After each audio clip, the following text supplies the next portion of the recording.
오늘 이 마지막 때에 일어날 징조들에 대한 이야기를 하세요. 세 가지가 있다는 겁니다. 첫 번째는 예루살렘이 군대들에게 에워싸이는 것을 보거든라고 하는 이 징조가 있는 거죠. 이 징조는 22절에 있는 말씀에 보니까 징벌의 날이라 이렇게 얘기합니다. 예루살렘이 군대들에게 에워싸이는 거라고 하는 것이 두 가지 의미가 있어요. 하나는 역사적인 이 예루살렘이 군대들에게 에워싸이는 그런 사건을 경험하는 거죠. 그게 AD 70년에 예루살렘이 그리고 성전이 파괴되는 것을 그들은 그것을 경험하게 됩니다. 그리고 그 경험한 것을 통해서 두 가지를 하라고 하는 거죠.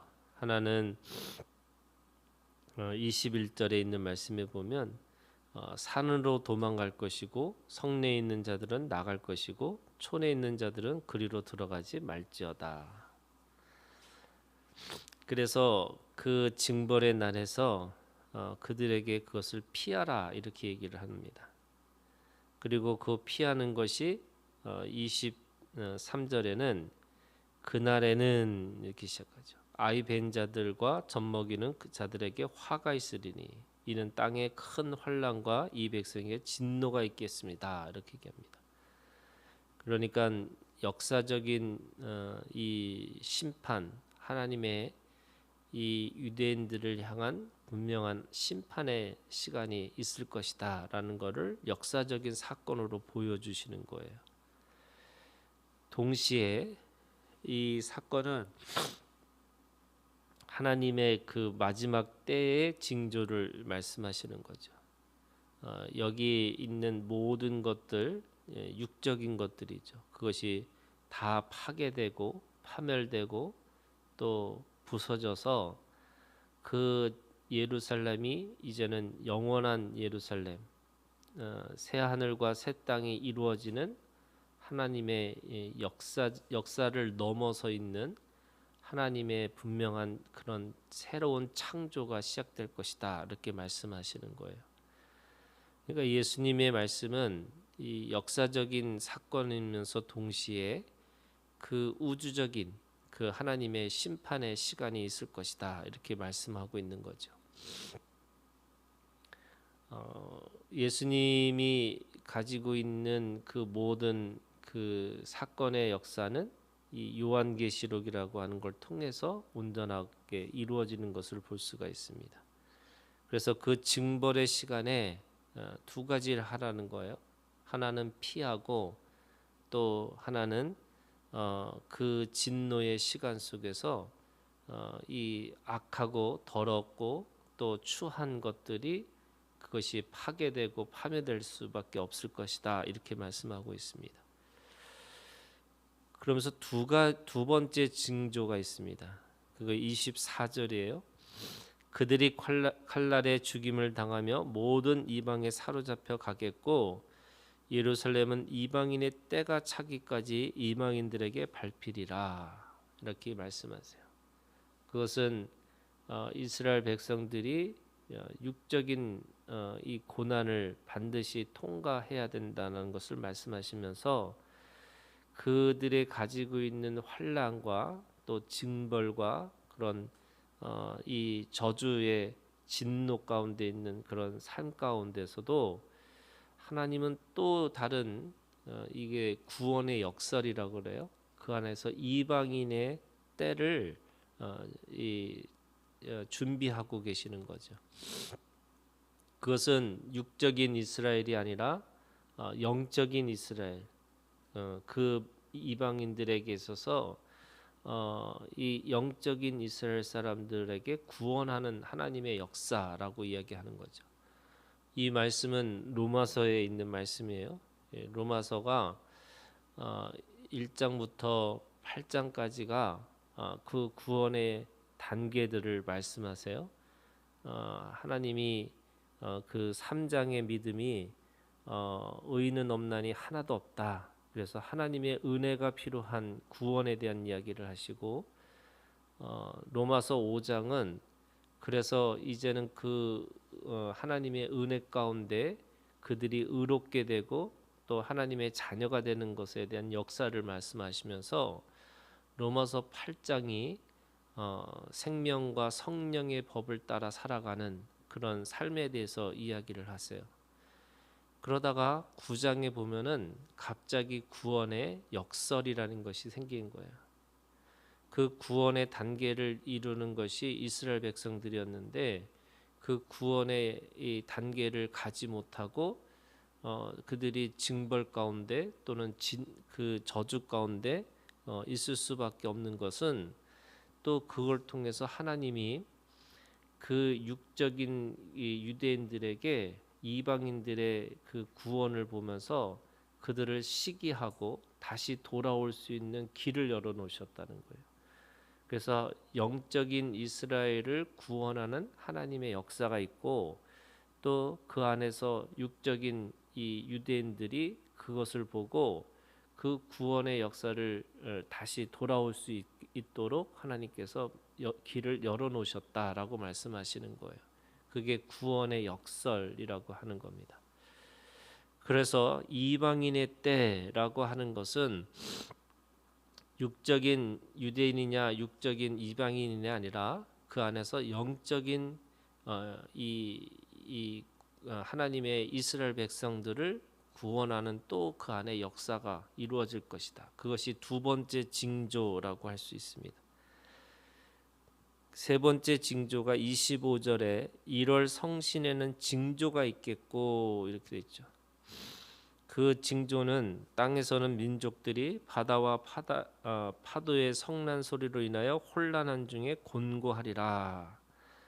사람들이 세상에 임할 일을 생각하고 무수함으로 기절하리니 이는 하늘의 권능들이 흔들리겠습니다. 이렇게 말씀하세요. 1월 성신의 징조라고 하는 것은 역사적인 시간적으로는 예수님이 십자가에서 돌아가실 때에 그런 1월 성신의 징조가 있었죠. 그게 대낮인데도 그 어둠이 시작되는 것이 1월 성신의 징조라고 할 수 있습니다. 그러면서 동시에 이 마지막 종말의 시간에 하나님의 이 모든 1월 성신들이 땅에 떨어지는 것들을 볼 것이다라고 말씀하시는 거예요. 그러니까 역사적인 사건이 있는 동시에 또 우주적인 그런 종말의 시간이 반드시 돌아올 것이다 이렇게 말씀하시는 거죠. 그러면 그때 어떻게 할 거냐? 27절에 그때 사람들이 인자가 구름을 타고 능력과 큰 영광으로 오는 것을 보리라 이렇게 말씀하세요. 주님이 승천해서 부활하고 다시 그 하늘로 올라가는 것을 보고 다시 종말의 시간에 다시 구름을 타고 오시겠다라고 말씀하실 때 28절에 있는 말씀이 오늘 이 세 가지 징조 예루살렘의 멸망 그리고 이 이방인의 그 구원의 역사에 대한 징조 그리고 1월 성신의 이 징조들 이것을 볼 때마다 28절에 있는 말씀이에요. 이런 일이 되기를 시작하거든 일어나 머리를 들라 이렇게 얘기하세요. 이런 징조는 분명하게 징벌의 시간이라고 얘기하시고 진노의 시간이라고 말씀하시고 또 이방인들에게 밟히는 시간이라고 얘기하시고 혼란과 공고의 시간이라고 하는데 어떻게 일어나 머리를 들라라고 말씀하셨을까?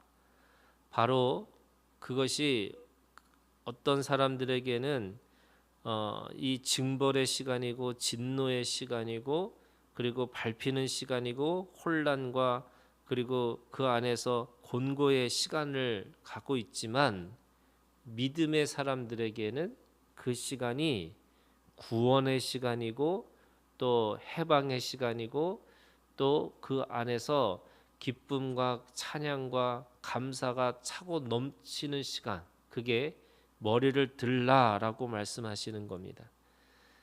그 왜 머리를 드냐? 너희의 속량이 가까웠느니라. 하나님의 속량, 그 죄의 사함이 또 죄를 사해서 온전한 구원이, 그래서 영원한 생명의 시간이 그때 그 징벌의 시간에, 심판의 시간에 될 것이다라고 말씀하고 있는 거죠. 그래서 이 종말이라고 하는 것은 믿지 않는 사람들에게는 심판의 시간이지만 믿음의 사람들에게는 그것이 구원의 시간이고 영원한 생명을 갖는 시간이라고 이야기하고 있는 겁니다. 그래서 오늘 우리가 그 징벌을 또는 그 징조를 보면서 두렵고 떨리고 또 염려하고 살아가는 것이 아니고요.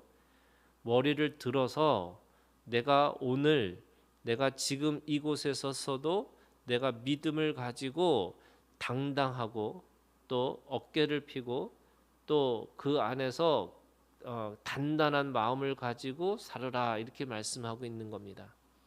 그래서 오늘 우리가 주님 안에서 믿음이라고 하는 것은 오직 의인은 믿음으로 말미암아 산다라고 말씀하시는 것이, 그래서 우리가 그 믿음 때문에 머리를 들고 당당하고 그리고 단단하고 또 견고하게 서 있다라고 말씀하고 있는 거죠.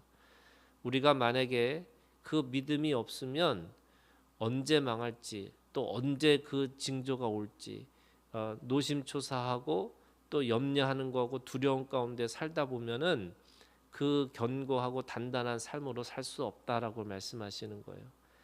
그래서 오늘 우리가 주님 안에서 그 믿음으로 산다고 하는 것은 내일 그 멸망의 시간이 온다 할지라도 나는 오늘 이곳에서 하나님의 일들을, 나에게 맡겨진 사명을 그렇게 감당하고 사는 것이다 라고 말씀하시는 겁니다. 오늘도 믿음으로 승리하고 그 믿음으로 더 견고해지고, 그래서 어깨를 펴고 더 단단하고 견고한 하나님의 사람으로 살아가는 오늘 우리가 되기를 주님의 이름으로 축원합니다. 우리 주기도문으로 마치겠습니다. 하늘에 계신 우리 아버지여, 이름이 거룩히 여김을 받으시오며 나라가 임하옵시며 뜻이 하늘에서 이루어진 것 같이 땅에서도 이루어지이다. 오늘 우리에게 일용할 양식을 주시옵고 우리가 우리에게 죄 지은 자를 사하여 준 것 같이 우리 죄를 사하여 주시옵고 우리를 시험에 들게 하지 마시옵고 다만 악에서 구하시옵소서. 나라와 권세와 영광이 아버지께 영원히 있사옵나이다. 아멘.